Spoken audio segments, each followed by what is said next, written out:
Hello.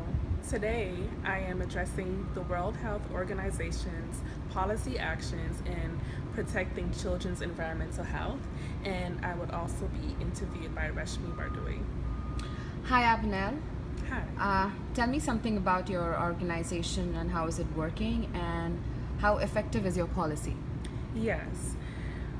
WHO recognizes that children are more vulnerable to health risks due to environmental exposures, and at least 3 million children worldwide under 5 die from environmental related diseases annually. The highest number of toxic environmental exposures among children usually come from biologically contaminated water, poor sanitation, indoor smoke, mosquitoes, inadequate food supplies, and unsafe use of chemicals, waste disposal, and even radiation in healthcare facilities. The 8 major environmental issues worldwide are hazardous child labor, lack of physical activity, malnutrition, the built environment, HIV and AIDS, and disasters and conflicts.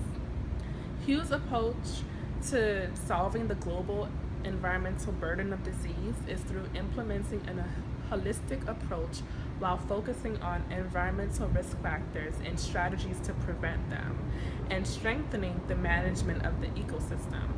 They have collaborated with other international organizations such as UNCF and UNEP, national and regional organizations, regulatory bodies, governmental agencies, as well as NGOs. Their overall goal is to create safe, healthy, and clean environments that allow children to grow and develop.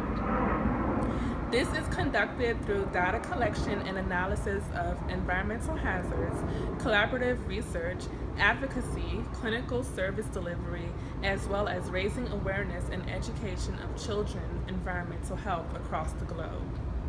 Some of their plan of actions include promoting environmental monitoring to track pollutants in air and water on a local basis over time, as well as promoting the mapping of environmental hazards to health by using GIS, and promoting the periodic biomonitoring of chemicals in food, breast milk, and other tissues.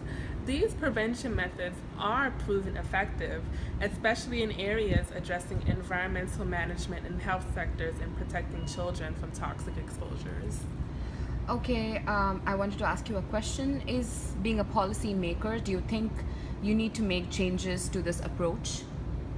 Yes, some changes I would make are interventions to improve the policy, such as arranging for appropriate distances between schools and other potential environmental hazard settings like train tracks and factories, testing water supplies that are appropriate for safe drinking, and also establishing political commitment and health resources in order to prevent the number of deaths and illnesses due to environmental exposure.